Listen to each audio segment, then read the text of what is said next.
তুমি আমার স্বামী হওয়ার যোগ্য নও। একটা বাক্য, একটা অপমান, আর সেই অপমানই জন্ম দিল ইতিহাসের এক অমর কবিকে। কিন্তু কে ছিলেন তিনি? কিভাবে এক মূর্খ যুবক হয়ে উঠলেন সংস্কৃত সাহিত্যের শ্রেষ্ঠ কবি? আজ জানব সেই কিংবদন্তি কাহিনী। এক সরল যুবক গাছে উঠে ডাল কাটছে, কিন্তু সে যে ডালে বসে আছে সেই ডালই কাটছে। যে নিজের অবস্থান বোঝে না, সে কখনো নিজের ভবিষ্যৎও বোঝে না। লোকেরা হাসছে, কেউ বলছে এই ছেলেটা সম্পূর্ণ মূর্খ। রাজকুমারী বিদ্যোত্তমা ছিলেন অত্যন্ত জ্ঞানী। তিনি ঘোষণা করেন, যিনি তর্কে তাকে পরাজিত করবেন তাকেই তিনি বিয়ে করবেন। অনেক পণ্ডিত হেরে যান অপমানের প্রতিশোধ নিতে। কিছু পণ্ডিত এক অশিক্ষিত কিন্তু সুন্দর যুবককে মহাজ্ঞানী সাজিয়ে নিয়ে আসে। তবে শর্ত ছিল, তিনি কথা বলবেন না, শুধু ইশারায় উত্তর দেবেন। শুরু হলো প্রশ্ন উত্তর পর্ব। প্রথম প্রশ্ন। রাজকুমারী এক আঙুল দেখালেন। তার অর্থ ছিল ঈশ্বর এক। কালিদাস ভাবলেন তিনি হয়তো তার একটি চোখ উপড়ে নেওয়ার হুমকি দিচ্ছেন, তাই তিনি দুই আঙুল দেখালেন। মানে, তুমি একটি নিলে আমি দুটি নেব। পণ্ডিতেরা ব্যাখ্যা করল, ঈশ্বর এক হলেও তার স্বরূপ দুই, সৃষ্টি ও সংসার। রাজকুমারী মুগ্ধ হলেন। দ্বিতীয় প্রশ্ন।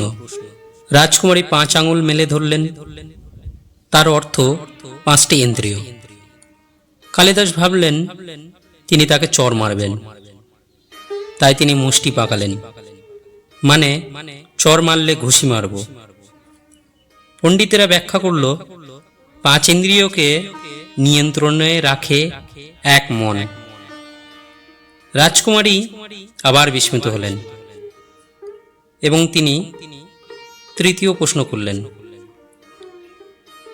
রাজকুমারী আকাশের দিকে ইঙ্গিত করলেন। কালিদাস ভাবলেন তিনি হয়তো আঘাত করতে চাচ্ছেন, তাই নিচের দিকে দেখালেন। পণ্ডিতেরা বলল, আকাশ ও পৃথিবী এক সূত্রে গাঁথা। এইভাবে প্রতিটি ইশারাকে পণ্ডিতেরা গভীর দর্শন বানিয়ে দিল। রাজকুমারী পরাজয় স্বীকার করে বিয়ে করলেন। বিয়ের পরে একদিন রাজকুমারী কালিদাসকে সংস্কৃত শ্লোক পড়তে বললেন। তিনি পড়তে পারলেন না। আরেক কাহিনী বলে, তিনি উষা শব্দের মানে জিজ্ঞাসা করলে কালিদাস বুঝতে পারেননি। তখন রাজকুমারী নাকি বলেছিলেন, তুমি আমার স্বামী হওয়ার যোগ্য নও।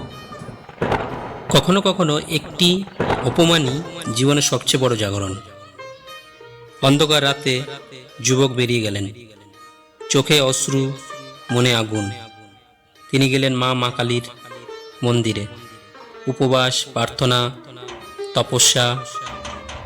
যে নিজেকে বদলাতে চায় তাকে থামানোর শক্তি কারো নেই। কিংবদন্তি বলে, দেবীর কৃপায় তার মূর্খতা দূর হলো। চোখে এলো জ্ঞান, কণ্ঠে এলো কবিতা। সেই যুবকই হলেন মহাকবি কালিদাস।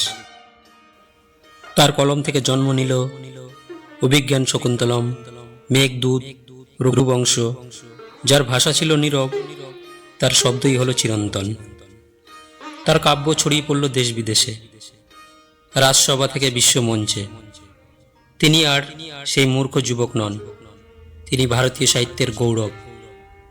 একদিন তিনি ফিরে এলেন, রাজকুমারীর সামনে দাঁড়ালেন জ্ঞানী রূপে। চোখে বিস্ময়, নীরবতা। সময়ই সবচেয়ে বড় উত্তর। এই কাহিনী সত্য হোক বা কিংবদন্তি, তার শিক্ষা অমূল্য।